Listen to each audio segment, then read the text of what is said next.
हैं कि लैंग्वेजेस को, पर्टिकुलर रेगुलर लैंग्वेजेस को डिफाइन करने के लिए हमारे पास तीन तरीके थे।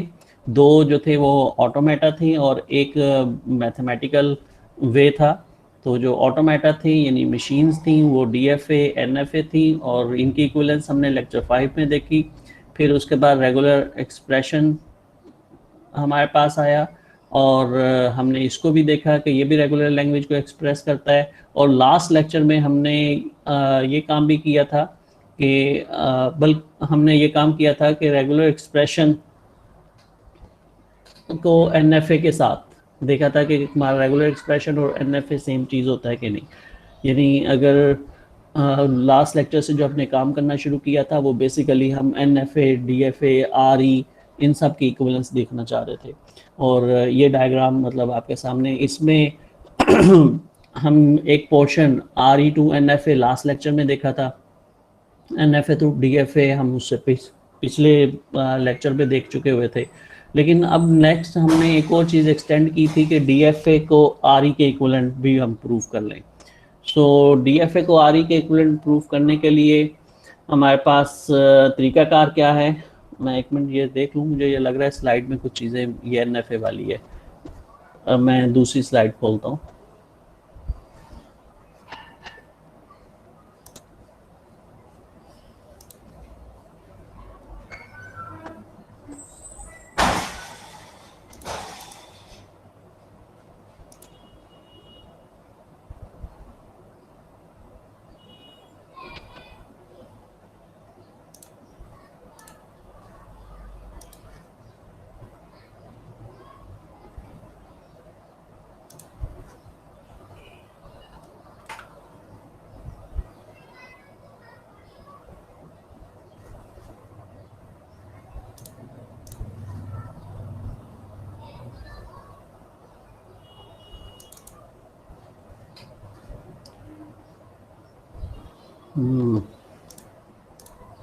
जी, ये अब आपके सामने स्लाइड आई थिंक जो आई है ये अपडेटेड स्लाइड है। So back to the point कि हम ये काम करना चाह रहे थे। सॉरी मैंने मैसेज देखा नहीं, क्या कहा किसी ने।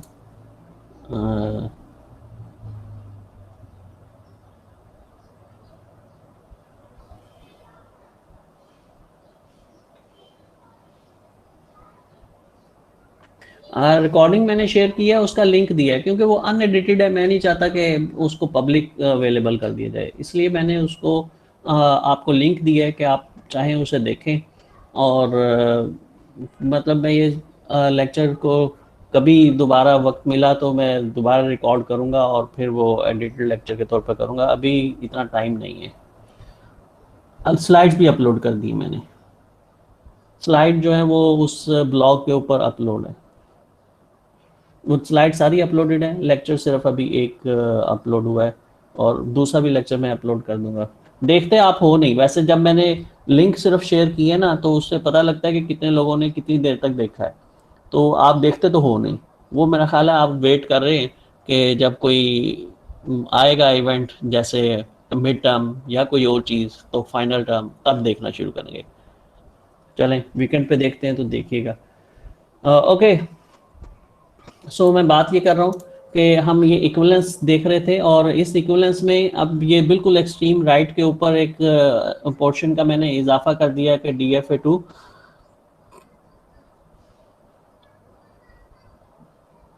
तो डीएफए टू आरई। आज हम इस एक्सट्रीम राइट पे जो मौजूद है डीएफए टू आरई इस पोर्शन को देखने वाले हैं। so, इधर जो सारा मैंने ग्रीन किया है इस सारे पोर्शन को हम पहले अपने लेक्चर्स में देख चुके हैं। लेक्चर 4 और लेक्चर 6 इसी से रिलेटेड था। सो डीएफए टू आरई आज हम शुरू करेंगे। और अब इसमें भी सबसे पहला स्टेप मैं जो करने वाला हूँ वो आरई डीएफए को आरई में बदलने का काम करने लगे हम। आइसक्रीम वाला आ गया जी, ठीक है नहीं। ओके, हाँ डीएफए टू आरई आज हम देखते हैं सबसे पहले। और ये आसान है, इसको मैं तेजी से गो थ्रू कर रहा हूँ क्योंकि ये काम हमने देख लिया। आपको याद है मैंने NFA टू RE जब कन्वर्ट करा था तो मैंने एग्जांपल DFA की ही एक ले ली थी, ये डायग्राम आपके ज़हन में होगी, और ये DFA था, और मैंने उस पर कहा था कि एज इसको NFA भी आप समझ सकते हैं क्योंकि इसमें NFA वाली तमाम शर्तें पूरी हो रही होती हैं DFA में। तो इसीलिए मैं इसको बस रिपीट कर रहा हूँ कि काम वही है कि आपने सिंप्लीफाइड DFA बनाना है, यानी एग्जैक्टली वन एक्सेप्टिंग स्टेट होनी चाहिए, फिर कोई एज जो है वो यानी कोई ट्रांजिशन आउटपुट जो एक्सेप्टिंग स्टेट है उससे बाहर नहीं आनी चाहिए, ठीक है, आउटगोइंग कोई ट्रांजिशन नहीं होनी चाहिए, और इसी तरह से कोई ट्रांजिशन जो इनिशियल स्टेट है उसमें इनकमिंग नहीं होनी चाहिए। तो यही दो बातें थी, और ये इसमें हमने कैसे इसको श्योर करना था वो हमने देखा था कि दो नई इनिशियल और फाइनल स्टेट बना के एम्प्टी स्ट्रिंग के साथ कनेक्ट कर दें, और फिर उसके बाद ये सिंप्लीफाइड DNFA बन गया। फिर इसको उस वक्त हमने बात की थी जनरलाइज्ड NFA, तो अब जनरलाइज्ड DFA या NFA कह लें क्योंकि अब DFA तो नहीं रहेगा, ये आखिर RE में बदल जाना है, तो एम्प्टी स्ट्रिंग्स अगर हैं भी तो कोई इशू नहीं है। तो जनरलाइज्ड DFA से हम जनरलाइज्ड, अब मैंने इसे सिंपल FA लिखा है कि टू स्टेट FA बनाना है, और टू स्टेट FA बनाने का तरीका वो पीछे देख चुके हैं हम कि स्टेट एलिमिनेट करनी है, इनिशियल और फाइनल सब रहेगी, और एट द एंड जो स्ट्रिंग है वो इकट्ठी होके आ जाएगी। मैं इस डिटेल में नहीं जा रहा कि ये कैसे करना है क्योंकि ये हम लास्ट लेक्चर में कर चुके हुए हैं, ठीक है जी। मैं इसकी डिटेल में नहीं जा रहा आज का लेक्चर, यानी मैं इस पोर्शन के ऊपर सारा नहीं लगाना चाहता कि DFA टू RE कैसे होना है, ये पहले हो चुका हुआ है, आप पिछली वीडियो देख लेंगे। ओके हो गया?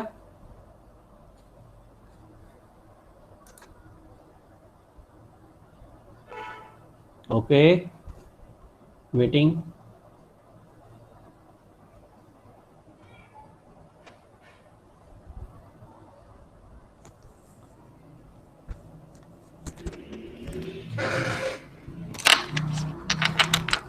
कोई जवाब नहीं दे, सुन भी रहे हो, कोई नहीं सुन रहा है।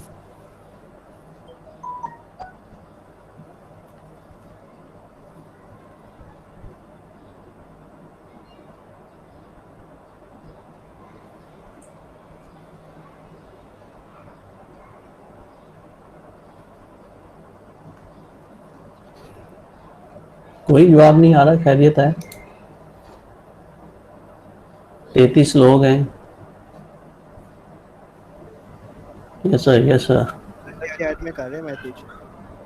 भाई अटेंडेंस छोड़े, आप लेक्चर तो सुने पहले ना, लेक्चर पे बात हो जाए, बाद में अटेंडेंस भी हो जाएगी। चैट में स्क्रॉल। ओके, सो अब मैं मूव कर रहा हूँ, इस हम आगे देखते हैं कि नेक्स्ट हम इसमें क्या देखने वाले थे जी। सो ये स्टेट कैसे एलिमिनेट की जाती है, ये वो सारे वो रूल थे। DFA to RE, DFA to RE ये हमारे पास हो गया। ओके, अपनी बातें कर लो तुम लोग पहले।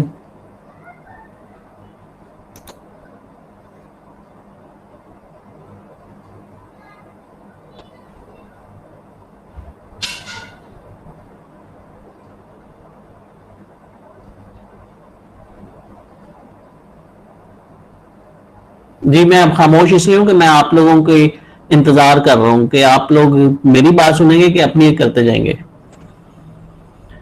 ओके ठीक है, शुक्रिया मीना।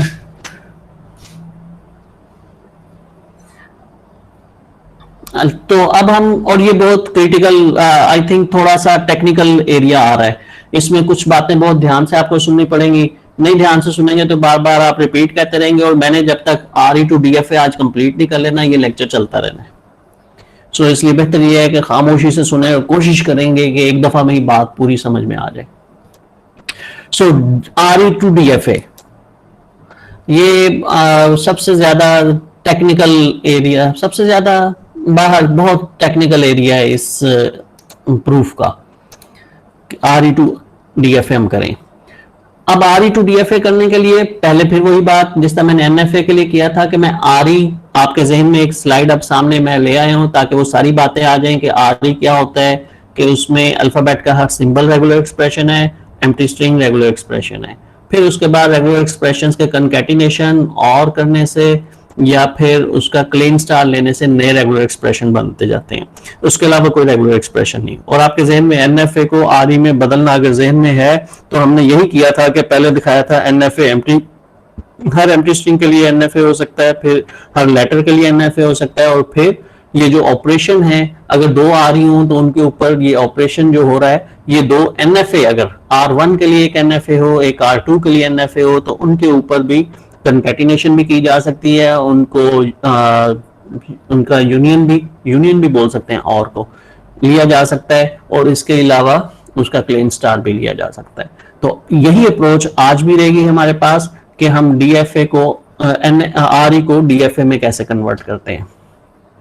सो पहली बात कि अगर हमारे पास एक एफए है जो कि किसी अल्फाबेट को एक्सेप्ट कर रहा है, और तो यानी और हर अल्फाबेट आरई होता है, तो इसका मतलब कि हर अल्फाबेट के लिए आपके पास एफए मौजूद है। तो सबसे पहले सिंपलेस्ट ये है कि एम्प्टी स्ट्रिंग को एक्सेप्ट करने वाला एफए हमारे पास हो। एम्प्टी स्ट्रिंग को एक्सेप्ट करने वाला एफए कैसा होगा? एम्प्टी स्ट्रिंग को एक्सेप्ट करने वाला एफए ये होगा। इस पे गौर कीजिए थोड़ी सा कि इसमें इनिशियल स्टेट है और वही फाइनल स्टेट है, और उसके अलावा हमने कहा कुछ भी, क्योंकि डीएफए है इसलिए हर ये ओवर अल्फाबेट ए भी मैंने बनाया, तो इसलिए हर अल्फाबेट के लिए ट्रांजिशन होनी चाहिए इसमें। तो मैंने कहा ए आए या बी आए तो उसके लिए वो कहां पर चला जाएगा, इसे डम स्टेट कह दें, डेड स्टेट कह दें, कि उसमें चला जाएगा, यानी वो एक्सेप्ट नहीं होगा। हाँ, अगर एम्प्टी स्ट्रिंग आ रही है तो अब एक्सेप्टेड है, क्योंकि जो इनिशियल है वही फाइनल है। Is it okay?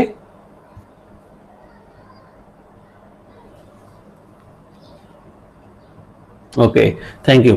तो फिर इसी तरह से अब अगर कोई एक लेटर है आरई में तो उसके लिए डीएफए बनाया जा सकता है, और एक लेटर के लिए ये देखिए थोड़ा डीएफए ना, तो जरा हमें केयरफुल होना का। लेट्स से कोई लेटर है अल्फाबेट में ए, मैं उसके लिए सॉरी गलती से है, दोनों क्यू नॉट और Q1 होना चाहिए। Asma Khalid, thank you for mentioning. Okay, so DFA के ऊपर बात करते हैं, यानी ए सिर्फ एक लेटर एक्सेप्ट करने वाला डीएफए। आप इस डीएफए पे गौर करें, आपको समझ आ रहा है? मैं कह रहा हूं लेट्स से अल्फाबेट में सेट अल्फाबेट जो है उसमें जो भी सिंबल्स हैं जितने भी हैं, ए आएगा तो कहां जा रहे हैं आप? फाइनल स्टेट में। अगर ए के अलावा कुछ और भी इनिशियल स्टेट में आ जाता है तो आप डम स्टेट में या डेड स्टेट में चले जाएं कि जी ये एक्सेप्ट नहीं हुआ, और वहां से निकल, वो डेड स्टेट डेड एंड इसलिए कि वहां से निकलने का रास्ता भी नहीं है। अच्छा, ये ऊपर वाले डीएफए में एक गलती ये भी है, क्यों ये जो डेड स्टेट है इसके ऊपर लूप होना है ए बी का। Getting point? ये डीएफए सही नहीं बना हुआ, ये इसमें क्यू नॉट इनिशियल, पहले एम्प्टी स्ट्रिंग की वाले की बात कर रहा हूं, इनिशियल फाइनल स्टेट एक ही होगी क्यू नॉट, और जो Q1 है उसके ऊपर लूप भी बनेगा कि ए और बी उसके बाद जो भी आता रहे वो यहीं रहे, यहां से ना निकल पाए। सो वापस आता हूं मैं कि अगर सिंबल ए है तो उसे कैसे एक्सेप्ट करना है। एक्सेप्ट कर लिया, अगर उसके बाद कोई और भी सिंबल आता है, मैंने कहा ऑल सिंबल्स के लिए आप Q2 पे चले जाएंगे। Q2 एक डेड स्टेट है कि उसमें उसके बाद जो मर्जी आता रहे, आप वहां से नहीं निकल सकते। इसी तरह से Q0 जो है उसमें अगर ए के अलावा कुछ और आएगा तब भी आप Q0 पे चले जाएंगे। तो ये अब जो डीएफए बना हुआ है ये सिर्फ ए को एक्सेप्ट कर रहा है। इसका मतलब ये हुआ कि किसी एक लेटर के लिए भी, किसी एक सिंबल के लिए भी हमारे पास डीएफए बनाया जा सकता है। Got the idea? जी, समझ आई इस बात की भी? Thank you. अब आगे बढ़ते हैं, और आगे हम जरा और चीज, अब आपको मालूम है वो 3 ऑपरेशंस के हवाले से हम बात करेंगे। तो सबसे पहले हम कंकैटिनेशन नहीं, ये और यूनियन का ऑपरेशन जो है उसके हवाले से बात कर लेते हैं। तो बात जो हम चीज प्रूव करने जा रहे हैं वो ये कि अगर हमारे पास एक एफए, जिसे एफए1 कह रहे हैं, जो कि रेगुलर एक्सप्रेशन R1 के लिए बना हुआ है, यानी किसी R1 को वो एक्सेप्ट कर रहा है। इसी तरह से एक एफए2 है जो किसी रेगुलर एक्सप्रेशन R2 को एक्सेप्ट कर रहा है। तो अगर हर आरई को एफए में बदला जा सकता है तो फिर होना यह चाहिए कि R1 और R2, या मैं वो ठीक कर लूंगा, ये भी मैंने थोड़ी देर पहले बनाई है, और बल्कि ये आखिरी स्लाइड है, इससे आगे स्लाइड भी नहीं बनाई। अभी कौन सी गलती है बता दो मुझे जरा। तैयब, इस स्लाइड में कोई गलती नजर आई है कि पिछली में? If there is an F A called, last slide में एम्प्टी स्ट्रिंग वाली गलती तो हो गई, और क्यू नॉट थी और वो ऊपर नहीं बनाया था मैंने लूप। हाँ ठीक है, मैं इसको ठीक करके अपलोड करूंगा, ठीक है। और बाय द वे, जब मैं वीडियो लेक्चर कर रहा दे रहा होता हूँ तो अगर गलती होती, आज अभी मैं असल में इसको एडिट नहीं कर रहा, मैं इसको आज से मतलब स्लाइड्स आगे नहीं आएंगी, तो अभी जितनी है वो मैं बना सका तो फिर ठीक करूंगा। अभी मैं इसे एडिट भी नहीं कर रहा, कुछ बाद में ठीक कर लूंगा। लेकिन अब जो मैं आगे काम कराने जा रहा हूँ वो फिर इन स्लाइड्स के ऊपर नहीं है। अब मैं ब्लैंक पेज लेके उस पर काम करूंगा, जिसमें मैं ये जो हम स्लाइड देख रहे हैं कि FA1 और FA2 है, तो फिर अगर R एक थर्ड रेगुलर एक्सप्रेशन बनता है,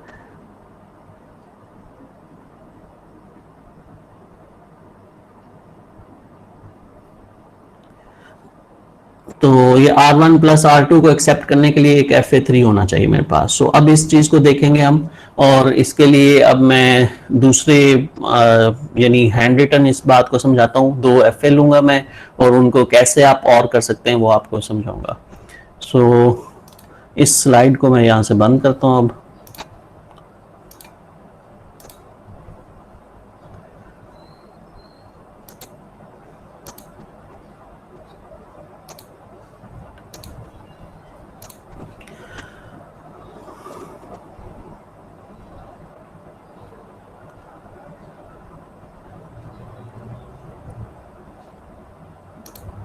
जी, अब ये आपके सामने है, और इस पे हम वो काम करेंगे।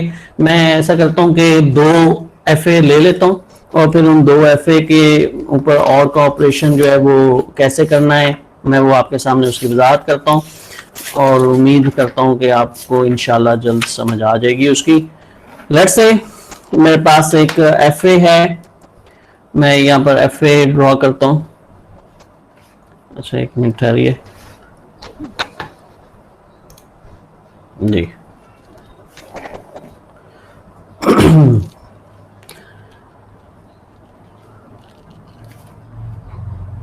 अगर मैं एक FA बनाना चाहता हूँ, मैं बल्कि यहाँ डिस्क्रिप्शन लिख देता हूँ कि मैं क्या कौन सा FA बना रहा हूँ।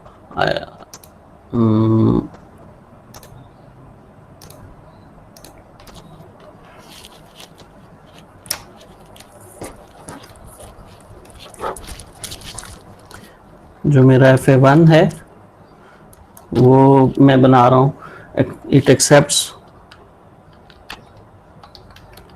ऑल वर्ड्स with a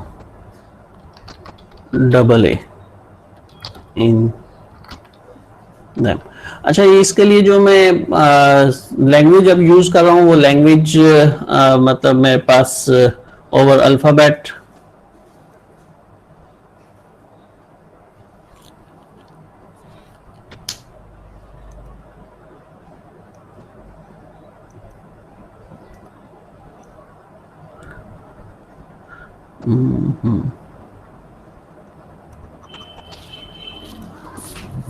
लिखा नहीं जा रहा, मैं इसे चेक कर लूँ ये क्यों नहीं काम कर रहा।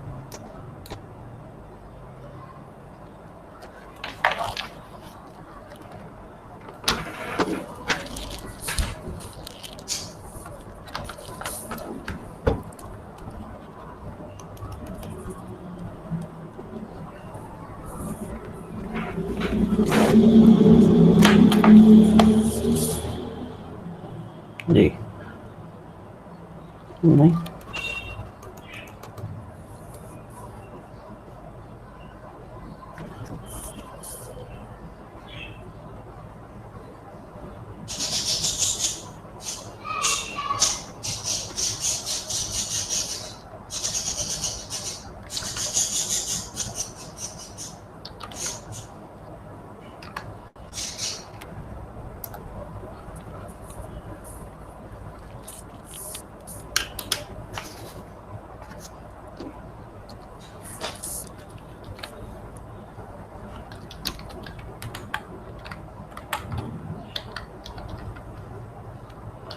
जी मैं ज़रा ये लिखा नहीं जा रहा था, उस चीज़ को, इशू को देख रहा हूँ।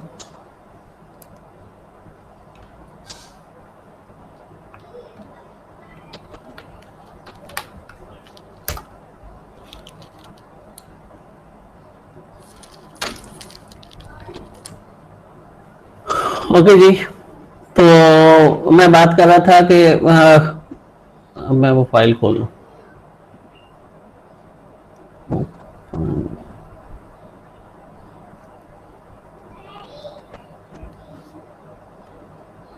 जी, अब ये प्रेजेंटेशन आपके सामने है? हाँ ठीक है।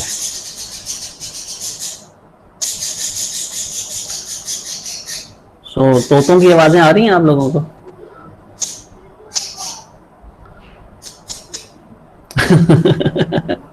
ओके, सो आते हैं वापस जी। एक एफ ए बनाना है, मैंने ये लिखा कि एक एफ ए हम ले रहे हैं जो कि all words with double A in them.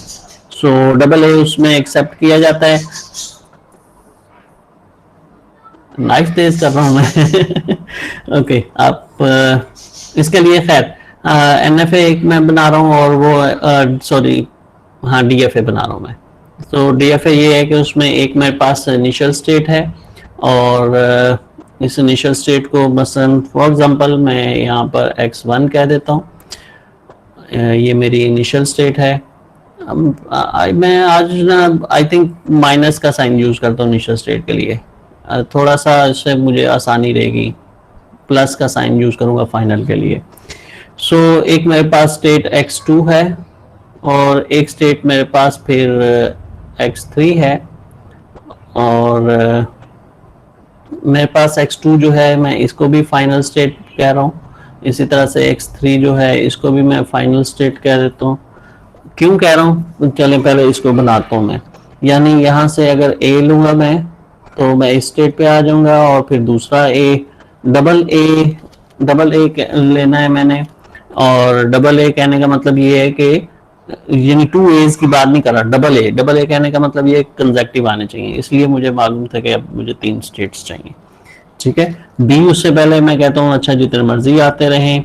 फिर उसके बाद अगर यहाँ ए के बाद दोबारा बी आता है तो ठीक है, फिर मैं वापस आ जाता हूँ कि आप ले लो, और जितने बी लेने हैं ले लो। लेकिन जब ए आए तो फिर मैं अब दूसरा ए एक्सपेक्ट करता हुआ इधर आ जाया करूंगा। और फिर इसके बाद डबल ए आ जाने के बाद अब जो मर्जी होता रहे, अब उसके बाद जितने मर्जी ए बी जो मर्जी आए।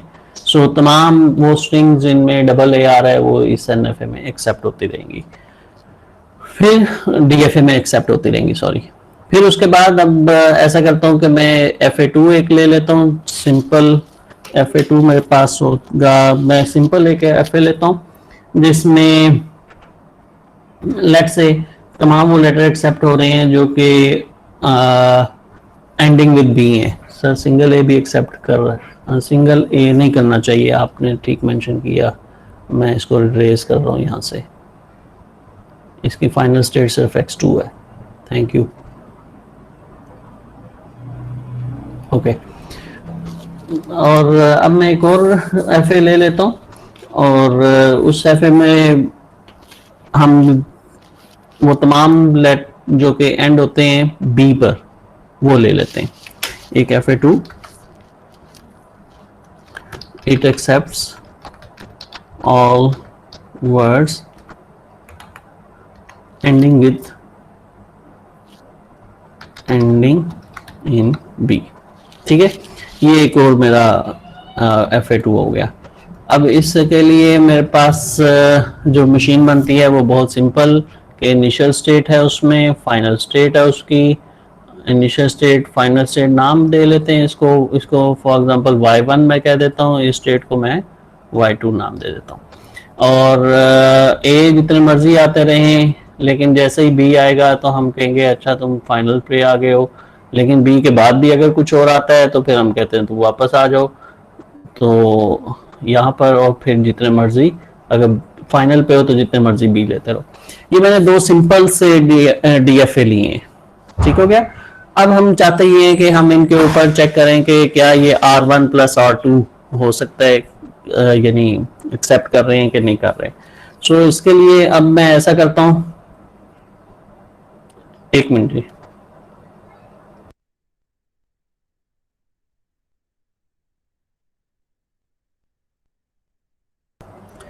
जी, तो अब इसके लिए मैं ऐसा कर रहा हूं कि शोर तो नहीं आने लग गया आप लोगों को?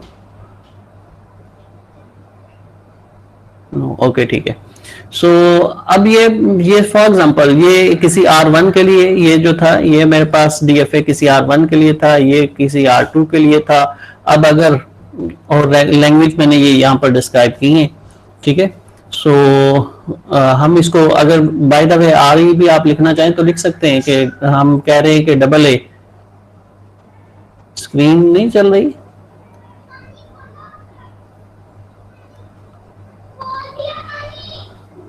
ओके मैं कर रहा हूँ। अब देखिए, अब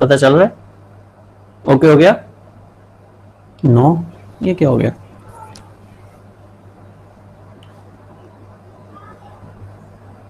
मैं दोबारा से स्टार्ट करता हूँ प्रेजेंटेशन।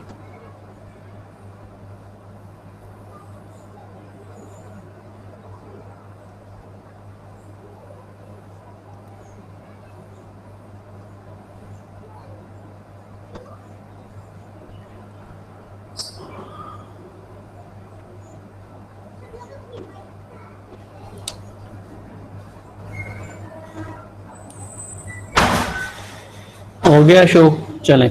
सो अब ये R1 not done. Okay, R1 मैं इसके लिए कोई R1 है और मैं ये कह रहा था कि आप डबल ए एक्सेप्ट करने वाला रेगुलर एक्सप्रेशन लिख सकते हैं।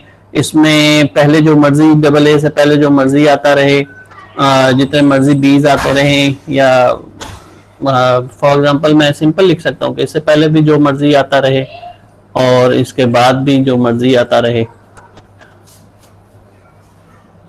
ये। और आई थिंक इसके अलावा भी इसमें पॉसिबिलिटी है, हम शायद हाँ ठीक है, इस तरह से ये किया जा सकता है। और इसी तरह से एंडिंग विद बी, ये भी बहुत आसान है कि A+B पहले जो मर्जी आता रहे और एंड विद बी होता रहे उसका। ये हमारे पास एक मौजूद है रेगुलर एक्सप्रेशन इनका, वो लिखना जरूरी नहीं था। अब अगर इन दोनों रेगुलर एक्सप्रेशंस को मैं कंबाइन करके एक तीसरा रेगुलर एक्सप्रेशन बनाता हूँ, कोई तीसरा रेगुलर एक्सप्रेशन, यानी वो इस चीज को इंश्योर करेगा, और अगर दरमियान में लगा होगा कि भाई तमाम वो लैंग्वेजेस एक्सेप्ट स्ट्रिंग एक्सेप्ट होती होंगी ओवर अल्फाबेट ए भी, जिनमें या तो डबल ए हो या फिर एंडिंग विद बी हो, तो ये एक तीसरा इसका रेगुलर एक्सप्रेशन इन दोनों को और करने से बन सकता है। अब इसके अगेंस्ट DFA भी होना चाहिए। सो ये हमारा वे है कि हम इसके अगेंस्ट अब DFA बनाना चाहते हैं।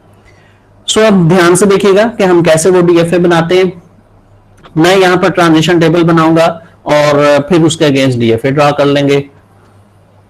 ये नहीं, ये जो अस्मा आपने लिखा है ये इंश्योर कर रहा है कि एटलीस्ट 2 A's, 2 A's हैं उनके दरमियान, उनका इकट्ठा होना जरूरी नहीं है जो आपने लिख के मैसेज में भेजा है, ठीक है।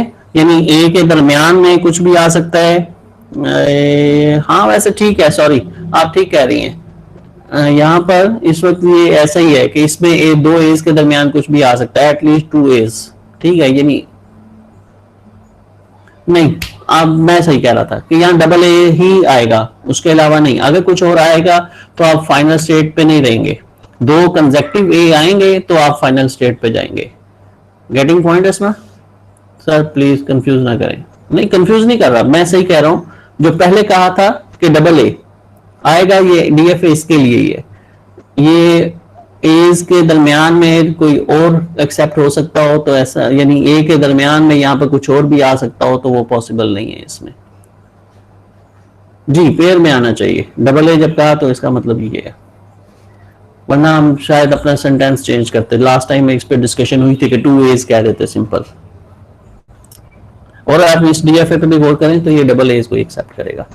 ओके, अब मैं यहाँ पर इसके लिए DFA कैसे बनेगा उस पर काम करने लगा हूँ।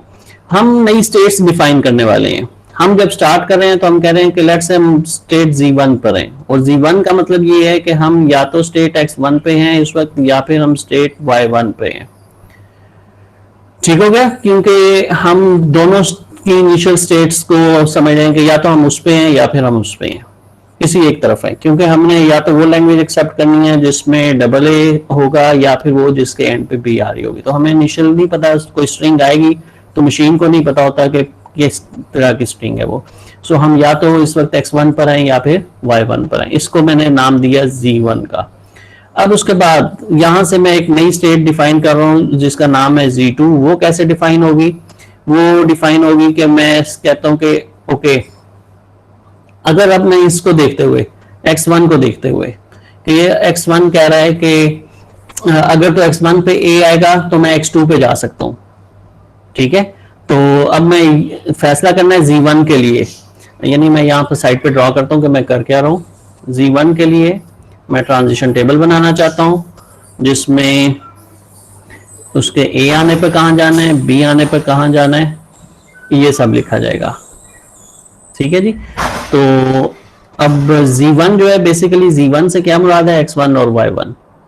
ठीक हो गया, तो अब A आने पर Z1 से आप कहाँ जाएंगे, तो इसके लिए आपको देखना है कि X1 पर A आने पर कहाँ जाएंगे। X1 पर A आने पर आप X2 में जाएंगे, तो यहाँ पर आप लिखें कि आप X2 पे जा सकते हैं, या अगर आप X1 पे ना हुए तो आप Y1 पे होंगे।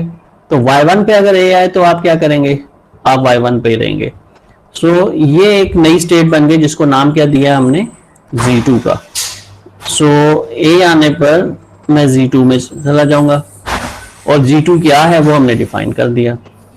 इसी तरह से अगर Z1 पे B आए, सर नहीं समझ आया, ठीक है, दोबारा मैं रिपीट करता हूं, नहीं समझ आया तो ओके आई रिपीट इट। पहले सिंपली सबसे पहले स्टेप में तो मैंने क्या किया, मैंने इनिशियल स्टेट अपनी ये तय की कि यार Z1 जो है वो बेसिकली या तो X1 है या फिर Y1 है। ये बात तो क्लियर हो गई, इसमें तो कोई मसला नहीं। जवाब दें जल्दी जल्दी, नो इशू। ओके, अब उसके बाद अगली Z1 से आगे मैं A लेके कहां जाऊंगा, इसको देखने के लिए अब Z1 बेसिकली इन दो स्टेट्स के कॉम्बिनेशन का नाम है, तो मुझे इन दोनों पे अलग अलग देखना है कि मैं A लेके कहां पे जाऊंगा। मसलन अगर X1 पे होता तो A लेके कहां जा सकता था मैं, X2। ओके, सो इसका मतलब मैंने X2 यहां पर लिख लिया, ठीक हो गया। लेकिन अगर मैं Y1 पे होता और A आया होता तो कहां जाता, एक लूप है, Y1 पे ही रहता मैं। सो इसका मतलब ये हुआ कि ये जो दो स्टेट्स का कॉम्बिनेशन बना है, ये एक नया कॉम्बिनेशन है, इसको मैंने एक नया नाम दे दिया Z2। सो Z1 से मैं कह रहा हूं कि मैं कहां पर जाऊंगा, A लेके मैं Z2 पे चला जाऊंगा। और Z2 को डिफाइन क्या किया हमने, वो ये डिफाइन किया कि ये X2 है या फिर Y1 है, तो इसलिए मैंने यहां पर अब Z2 लिख दिया। वापस आता हूं, यही बात समझ सकते हैं आप दोबारा से कि B के साथ मैं क्या कर रहा हूं। अगर Z1 पे होता मैं और B कंज्यूम करता, तो Z1 पे होने का मतलब था मैं इन दो में से किसी एक स्टेट पे हूं, यानी X1 पे हूं तो B लेके मैं कहां पर रहूंगा, X1 पे। ओके, और अगर Y1 पे हूं तो B लेके मैं कहां पर जाऊंगा, Y2 पे। सो ये X1 Y2 ये एक नया कॉम्बिनेशन मेरे पास आ गया, इसको मैंने एक नाम दे दिया कि ये मेरे पास स्टेट Z3 है। यस, तो ये मेरे पास एक नई स्टेट Z3 बन गई।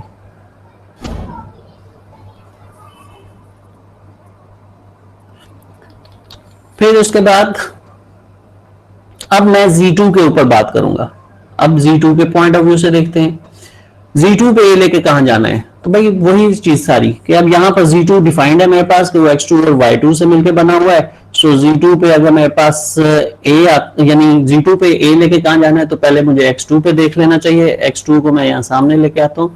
X2 पे A लेके आप कहां पर जा सकते हैं, X3 पर जा सकते हैं।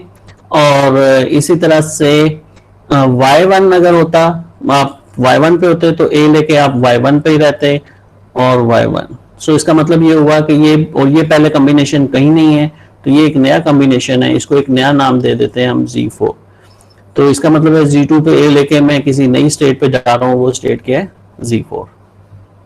फिर इसी तरह से अगर B को अब देखते हैं, Z2 पे B कंज्यूम करने से क्या होता है, x2 पे अगर मैं होता तो b लेके मैं x1 पे चला जाता, ठीक हो गया, b लेके मैं x1 पे चला गया। और इसी तरह से अगर y1 पे होता तो b लेके मैं y2 पे चला जाता, सही यही बनता है। x2 पे b लेता तो मेरे पास x1 पे मैं पहुंचता, और अगर y1 पे होता तो b लेके मैं y2 पे जाता, ठीक हो गया। तो ये अब इसको, ये कॉम्बिनेशन नया नहीं है, ये पहले से एग्जिस्ट करता है, तो इसके लिए हम Z3 यहाँ पे कह लेंगे, ठीक कह रही थी आप। सो इसका मतलब कि Z2 पे आप लेके आप कहाँ जा सकते हैं, आप Z3 पे जा सकते हैं। फिर अब इसके बाद यहाँ पर Z3 के लिए लिखते हैं, मैं थोड़ा सा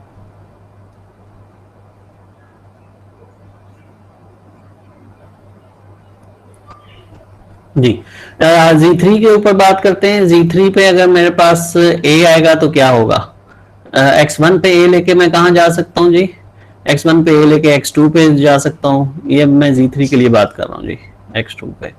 और इसी तरह से y2 पे A लेके मैं कहाँ जा सकता हूँ, y1 पे, y2 पे लेके y1 पे। ये कोई नई स्टेट है कि वही है, ये Z2 की पहले से इसका नाम Z2 है, तो इसका मतलब हुआ कि यहाँ से ये Z2 की बात हो गई है। सो ये मेरे पास स्टेट Z2 ही है, ठीक हो गया। फिर इसी तरह से ये कोई नई स्टेट बनाने की जरूरत नहीं है मुझे, इसको मैं कह देता हूँ कि ये Z2 ही है, और ये इससे A लेके आया है। और अगर इससे B की हम बात कर लें कि x1 से B लेके आप कहाँ जा सकते थे, x1 पे B का लूप है तो आप x1 पे ही रहते, और y2 पे B लेके आप कहाँ जा सकते थे, वहां पर भी लूप है, तो इसका मतलब आप y2 पे ही रहते, x1 y2, ये इसका मतलब Z3 के ऊपर ही अपना लूप बन गया, तो ये आप Z3 पे ही रहते। और अब Z4 आपके पास नई स्टेट थी, Z4 के बारे में फैसला कर लें। Z4 में A लेके कहाँ जा सकते हैं, इसको हम देख लेते हैं। Z4 पे A लेके आपके पास है जी, x3 पे देखना होगा कि x3 पे A लेके कहाँ जा सकते हैं। x3 पे A B का लूप वहीं लगा हुआ है, तो इसका मतलब आप x3 पे ही रहते। और इसी तरह से y1 पे आप A लेके कहाँ पे जाते, y1 पे ही रहते। और ये आपके पास x3 y1 Z4 का यही नाम है, तो ये Z4 ही बन गया। और इसी तरह से इस पे B का फैसला कर लेंगे आप कि x3 पे B लेके आप x3 पे ही रहते, और इसी तरह से y1 पे B लेके, नहीं y1, हाँ y1 पे B लेके आप y2 पे चले जाते हैं। तो ये x3 और y2 मिलके आपके पास ये कौन सी स्टेट है जी, x3 y2 x3 y2 x3 y2, ओ ये नई स्टेट बना दी हमने, ये जी मेरे पास Z5 आ गई, ये पहले से नहीं थी, तो ये आ गई Z5, ठीक हो गया जी। फिर उसके बाद अब हम Z5 के बारे में फैसला कर लेते हैं। Z5 को सामने रखें जो कि x3 और y2 है, मैं यहाँ पर ऊपर ले आ रहा हूँ। तो Z5 के लिए मेरे पास सॉरी Z5, इसके लिए A लेके कहाँ पर मेरे पास रास्ता आता है, उसे 4 तक तो कर लिया हुआ था। x3 पे A लेके आप कहाँ जा सकते हैं जी, x3 पे A लेके आप x3 पे रहते, और इसी तरह से y2 पे A लेके आप y1 पे चले जाते। सो ये x3 y1 कौन सी आप कहते हैं जी, x3 y1 कौन सी थी, इनमें से Z4 थी। सो ये Z5 के लिए मैं Z5 के लिए आपके पास Z4 आ गया। और इसी तरह से B के साथ हम मामला करें तो x3 पर B x3 है, x3 पर B लेके आपने x3 पे ही रहना था, और इसी तरह से y2 पे B लेके आप y2 पे ही रहते, ठीक हो गया, ये y2 है, और y2 पे B लेके आप y2 पे ही रहते। तो ये आपके पास x3 y2 कौन सी स्टेट है, ये Z5 का नाम है, Z5 यही थी। सो अब आपके पास कोई नई स्टेट नहीं है, ठीक है, और अब आपका ट्रांजिशन टेबल मुकम्मल हो गया, और ये ट्रांजिशन टेबल के अगेंस्ट आप डीएफए ड्रॉ कर सकते हैं।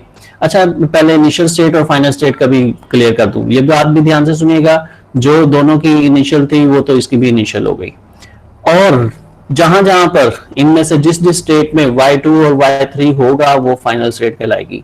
z1 में y3 और y2 और x3 में से कोई नहीं है, Z2 में से भी Y2 और X3 में से कोई नहीं है, Z3 में भी Y2 है, सो ये एक फाइनल स्टेट आ गई। Z3 फाइनल स्टेट आ गई कि इसमें कोई एक भी हो, यानी Y2 हो या X3 हो, इनमें से कोई एक भी होगा तो हम उसको कहेंगे कि ये फाइनल स्टेट हो सकती है। तो ये एक फाइनल स्टेट आ गई। फिर इसी तरह Z4 में भी फाइनल स्टेट की चांसेस हैं, और Z5 जो है इसमें Y2 है, तो Z5 जो था ये भी आपकी फाइनल स्टेट बन सकती है। ठीक हो गया। सो अब हमारे पास एक DFA के लिए हमने इनिशियल स्टेट भी, देन व्हाट अबाउट इनिशियल आपको बताया कि जो जहां पर ये जो X1 और Y1 ये दोनों मौजूद हैं, यही आपके पास इनिशियल स्टेट है। ठीक है, इनिशियल स्टेट एक ही होती है, इनिशियल स्टेट एक से ज्यादा नहीं हो सकती। ये कि आप कहें कि Z2 में Y1 है तो इसको भी इनिशियल नहीं, ये इनिशियल नहीं है। आप स्टार्ट में या तो X1 पे या Y1 पे, और इनिशियल स्टेट एक ही होती है और ये इनिशियल स्टेट है। ठीक है, तो DFA की डेफिनेशन के मुताबिक। सो जी Z1 मेरे पास एक आ गया, ये Z1 इनिशियल स्टेट आ गई। फिर इससे मैं कहाँ जा सकता हूँ, A लेके मेरे पास पॉसिबिलिटी है कि मैं Z2 पे चला जाऊंगा, और Z2 और B लेके मैं कहां पर चला जाऊंगा, ये मैं इसको नाम दे देता हूं Z3, B लेके यहां पर आ गया। फिर Z2 से A के लिए मेरे पास Z4 पे, Z4 Z2 से A लेके मैं Z4 पे आ गया, Z2 से B लेके मैं Z3 पे चला गया, और फिर उसके बाद Z3 से बात करते हैं। Z1 इनिशियल है जी। फिर Z3 से अगर हम बात करें तो, और फाइनल हमारी 3, 4 और 5 थी। ठीक है, ये एक फाइनल स्टेट लिखी है, ये भी फाइनल स्टेट है। भाई मिक्स कर रहा हूं मैं, लेकिन सिर्फ इसलिए कि चले आपको ये फाइनल है और ये भी फाइनल। मिक्स मतलब मैं सिंबल मिक्स कर रहा हूँ इनिशियल फाइनल के, या तो माइनस और प्लस यूज कर लेते हैं, या फिर ये साइन इनिशियल का और प्लस के लिए डबल कर लेते हैं। अब मैंने बीच में लिख दिया तो फिर मैंने डबल कर दिया इसे, तो ये फाइनल है। ओके, हम कहां तक पहुंच गए हैं, हमने Z2 को कर लिया। Z3 की है जी कि आपको वापस आप जा सकते हैं A लेके Z2 पे, और Z3 पे लूप एक आ गया कि B लेके आप यहीं पर रह सकते हैं। Z4 पे एक लूप आ गया कि आप वहीं पर रह सकते हैं, और Z5 मैं यहाँ पर Z5 भी बना देता हूँ, और ये भी एक फाइनल स्टेट है।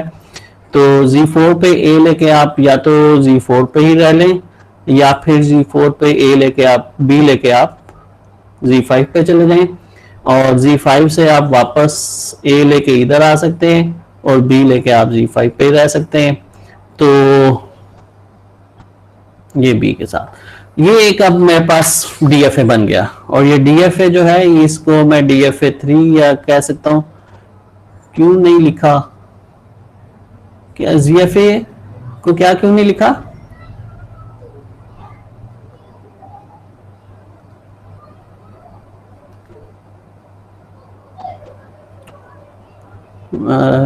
मैसेज में क्या कहा आपने,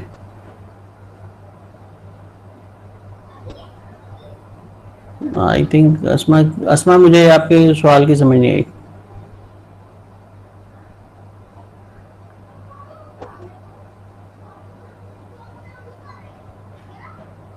ये Z5 है।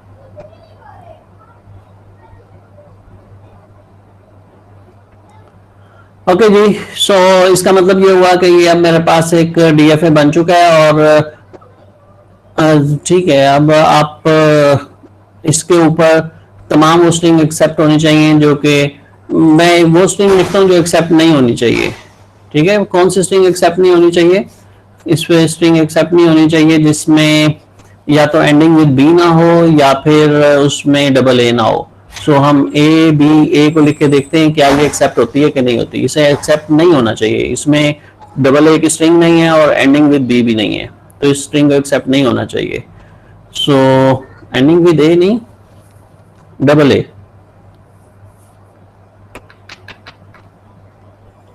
जी देख लेते हैं इसे।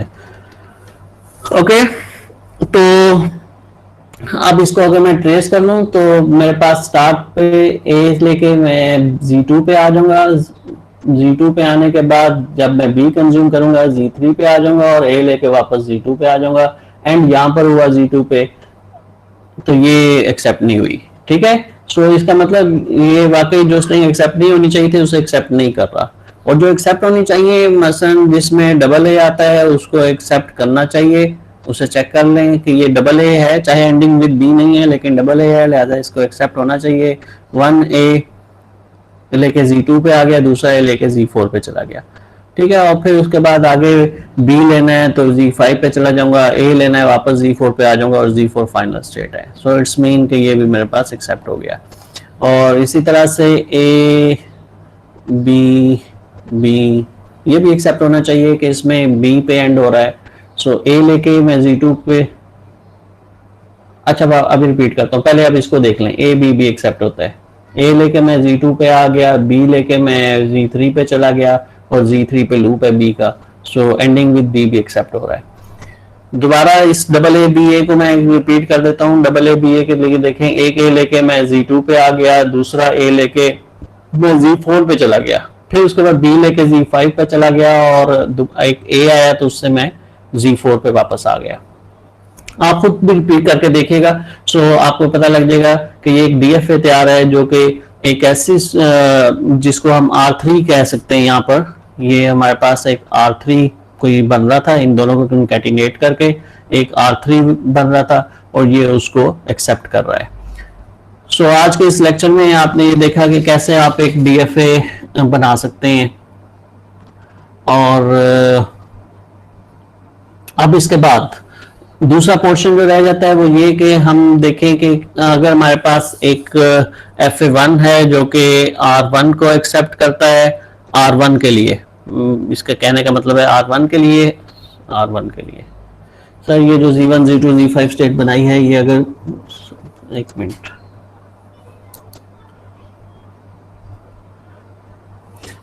नहीं है, अगर कोई और क्वेश्चन हो तो मैं कितनी स्टेट्स बने। देखो ये स्टेट्स जो होती है ना, एक चीज थोड़ा सा अगर आप मैथमेटिकली सोचेंगे तो यानी कितनी स्टेट्स बन सकती हैं, शायद आप ये कह रहे हैं।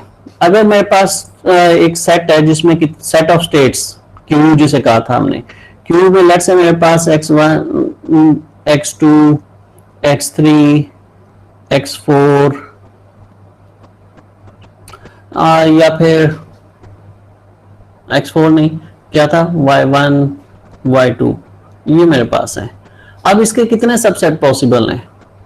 ठीक है, ये आप देख सकते हैं, यानी आप एक्सट्रीम मुझसे पूछते हैं कि ज्यादातर कितनी स्टेट बन जाएंगी, तो भाई जितने इसके सबसेट पॉसिबल हैं, तो आप समझते हैं कि इसके सबसेट जो हैं एक अकेला x1 का भी हो सकता है, x2 का भी हो सकता है, x3 का भी हो सकता है, x4 भी एक सबसेट है, x5 भी एक सबसेट है, फिर उसके अलावा x1 x, फिर आप कॉम्बिनेशन शुरू कर दें, x1 x2 हो सकता था, x1 x y1 हो सकता था, कॉम्बिनेशन कर लें।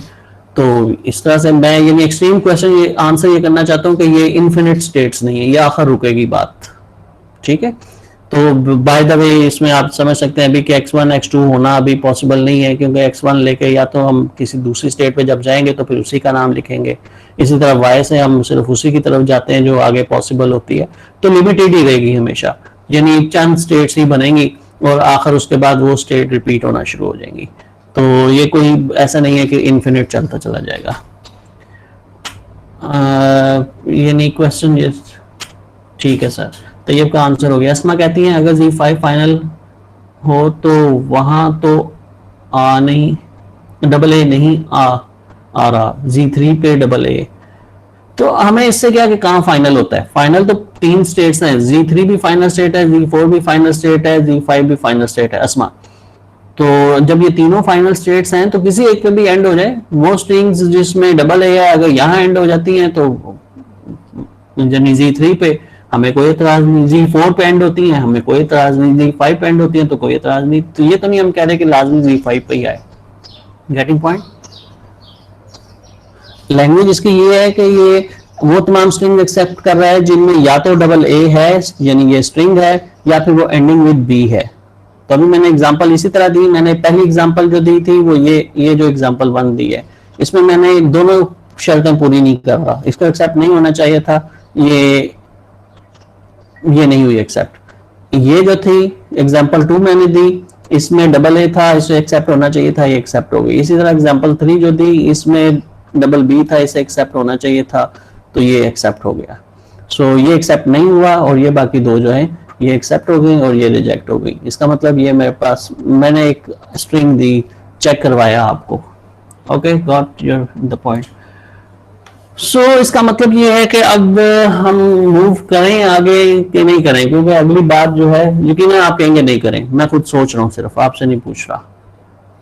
लेकिन ऑब्वियसली बात ये है कि असर का टाइम भी आ रहा है और बात चलेगी तो लंबी हो जाएगी। अब छुट्टी सर, ठीक है, छुट्टी करें और फिर अगला लेक्चर वेडनेसडे को थर्सडे को 4 o'clock, यानी हम अपने टाइम पे अपने काम करेंगे। हमारे लेक्चर का टाइम 4 o'clock होता था, अब भी हम ट्यूसडे और वेडनेसडे 4 o'clock पे काम करेंगे। ओके, अगले लेक्चर्स भी मैंने अनाउंस कर दिए, बता दिए कि हम 4 o'clock पे कर रहे होंगे थर्सडे को। Thank you very much. अभी ये यानी लेक्चर का अगला हिस्सा, अभी 2 हिस्से रहते हैं, वाइंड अप करने से पहले मैं बता दूं, ये बस मैं ये वीडियो अभी सेंड होगा, अब अभी या जैसे भी इसे अपलोड कर दूंगा मैं, इस लेक्चर की और कोई स्लाइड्स नहीं होंगी। और इस सर ये जो लेक्चर जो अनएडिटेड अपलोड हो रहे होंगे, क्योंकि इतना टाइम नहीं है रमजान में मैं एडिट करूं, उनमें उनका लिंक शेयर करूंगा आपके साथ कि वो आप लोग देखें। मैं उसे नहीं चाह रहा कि उन लेक्चर्स को पब्लिक किया जाए। 1.5 घंटे के बीच में बहुत सारी सिर्फ आपसे डिस्कशन होती है। ओके, मुझे सारे ओ मैन,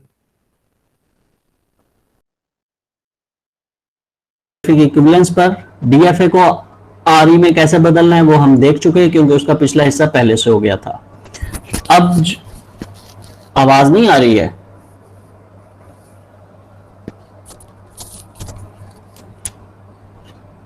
ओके, सो मैं ये बात कर रहा था कि इक्विवेलेंस का ये लेक्चर था आरई और डीएफए की, और हमने पहला हिस्सा डीएफए टू आरई पिछले लेक्चर्स में देखा हुआ था, इसलिए हमने उसको तेजी से खत्म किया। फिर R E to D F A जब शुरू किया तो 2 स्टेप हमने, यानी आर ई के रूल 1 को हमने 2 स्टेप में कर लिया कि एम्प्टी स्ट्रिंग भी एक्सेप्ट होती है और सिंबल के अलावा बाकी सब भी एक्सेप्ट होती हैं। फिर उसके बाद 3 ऑपरेशन है, कंकैटिनेशन है, और है, और क्लीन स्टार है। तो आज अभी हमने इसको सिर्फ देखा है कि अगर आप यूनियन यानी इनका और करें तो कैसे एक FA3 बन सकता है जो कि उस आरई को एक्सेप्ट कर रहा होगा जो कि 2 आरई को और करने से बनी है। सो इसके बाद अब हम जो लेक्चर देखेंगे उसमें हम सिंपल एक DFA बनाना चाहेंगे जो कि कंकैटिनेटेड कंकैटिनेशन से बनने वाले आरई को एक्सेप्ट कर रहा होगा, यानी R1 R2 को कंकैटिनेट करें तो जो बनता है वो उसे एक्सेप्ट करेगा। और फिर उसके बाद आखिरी लेक्चर होगा जो आखिरी लेक्चर मीन इसका आखिरी टॉपिक जो R1 क्लीन स्टार को एक्सेप्ट करेगा। So this is all about के इक्विवेलेंस प्रूफ होगी। सर ये DFA3 का रेगुलर एक्सप्रेशन ठीक है। DFA3 यानी all string ending with B और ए, आपने कहा ये नहीं, ये एम्प्टी स्ट्रिंग को भी एक्सेप्ट कर रहा है, पहले ही बात में खत्म हो गई बात कि ये एम्प्टी स्ट्रिंग एक्सेप्ट कर रहा है, इसे एम्प्टी स्ट्रिंग एक्सेप्ट नहीं करनी चाहिए। ठीक है, आप बाकी इमरान वेरी गुड, आप ट्राई करें और आप करके फिर इसको बताइएगा। अभी फिर नहीं तो ये लंबा हो जाएगा लेक्चर। सर ये जिस फाइल पे आपने ये ओके, सोल्व की फाइल नहीं आई मिल थिंक सकती? अब आप लोग जा सकते हैं अपने अपने, बस चैट भी है लेकिन अपने अपने रोल नंबर के साथ मैसेज कर दें और ये सारा मेरे पास आ जाएगा।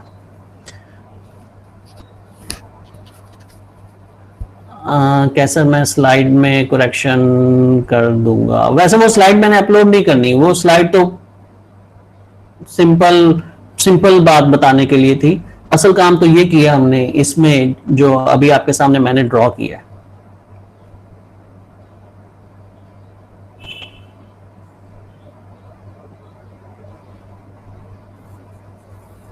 वो अधूरी स्लाइड्स हैं, या तो जब मैं मुकम्मल करूंगा तब अपलोड करूंगा।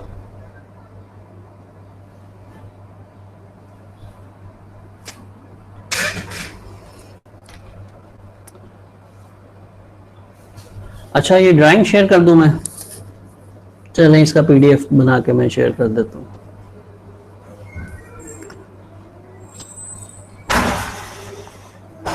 हाँ, लेक्चर को शॉर्टकट समझने का आसान तरीका है।